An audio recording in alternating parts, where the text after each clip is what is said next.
Hi everybody, I was reading an article and attended a seminar where we had Richard Fain, CEO of Royal Caribbean Group, and he does that every once in a while. He'll come on and he'll talk to travel agents and everything.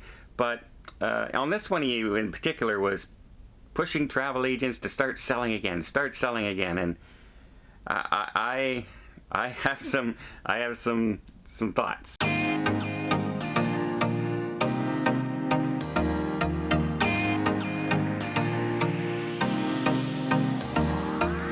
So in a big speech there, he said this is the last time he's going to be talking about the pandemic.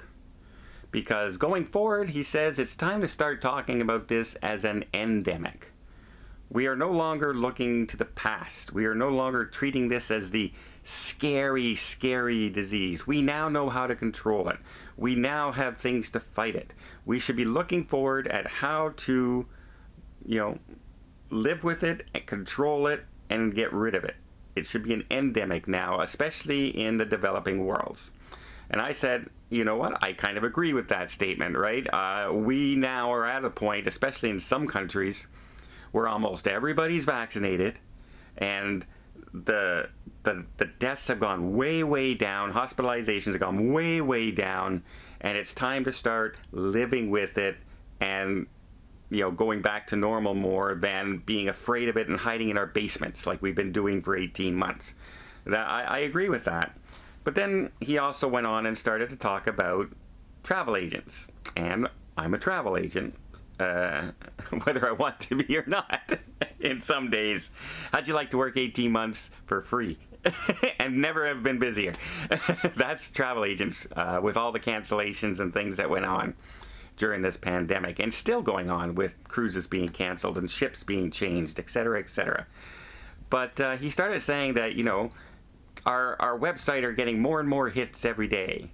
And so we're seeing more and more people coming to our websites, but we're not seeing a rise in bookings from our travel agents. And he says, we understand that, some travel agencies out there are maybe not willing to spend a lot of money on advertising right now. And, when we're not sure still about the condition and the sailings and the cancellations and things like that, because we've been talking about a pandemic instead of an endemic, and wondering, will the cruising restart, all of a sudden get shut down again for any reason? Do you want to spend money with your company advertising? And you know what? No, we don't, right? Like, who wants to spend a lot of money when you're not sure you're going to get it back? Especially in a travel industry, because travel agents and companies only get paid when people travel. So even if I sold something today for October of next year, I'm not getting paid till October of next year, a full year.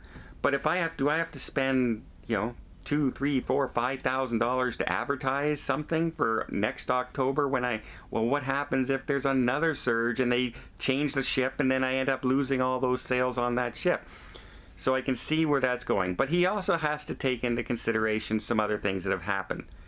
I know, personally, a great deal of travel advisors have left the business because they couldn't go all this time with no money and no paychecks. I know companies that completely shut down and have closed. Just gone because there was no income. There was nothing to do. They still had all their store expenses, their employee expenses, gone because there was no help for a lot of the travel industry at all in a lot of places in North America. So friends of mine left the business. They got other types of jobs. People who still stuck around, a lot of people retired. A lot of travel advisors, this is their ending of their career jobs. A lot of them had other jobs and they got into this as a retirement thing to, subsidize their retirement and, also, they want to travel as well. So it's a good thing. If you're a travel advisor, you know the deals. You can see deals before a lot of other people do. You get discounts if you're a travel advisor sometimes with the cruise lines or with the hotels. So it can make a big difference. Absolutely. That goes without saying. But yeah, a lot of people left. And so that could be the reason you haven't seen a lot of bookings from travel advisors, is because a lot of them were just overwhelmed at the amount of work that has been done in the last 18 months. And literally have made no money, yet your expenses are still there. And even if you're an individual travel agent just working at home, they still have expenses. For instance, in my case, if it was just myself and I didn't have my niece or anything like that, I still have my monthly fees I would have to pay. I still have to have a phone number that's a business phone number. I still have my insurance I have to pay. I still have to pay for all the different things for the internet and the signing on to the CLIA, the Cruise Line Association every year. You have to do all that stuff, and you still have to do your updated training every single year for every single cruise line. It's a lot of work, and if you're not making any money, and in fact, during the pandemic, a lot of people, myself for instance, well over 1,000 bookings were all canceled. So figure out, if whenever you book a cruise and you're calling in and you're making changes or you're doing anything like that, now picture having to do that 1,000 times. And also, by the way, you're not being paid for it. So yeah, it's not fun. It was not fun for a lot of people. I know a lot of great people out there, really good travel agents, really nice people who were just crushed during the last 18 months.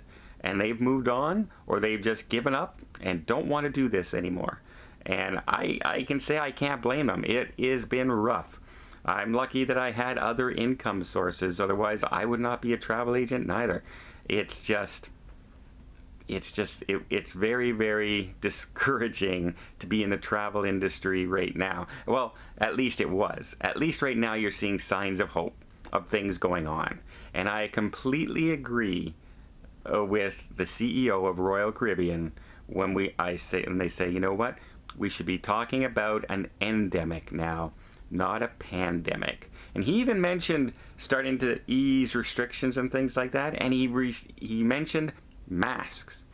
And I think that is by far the number one thing that the cruise lines want to get rid of first. More than anything else, they want to get rid of that. Because I do believe that is the number one thing.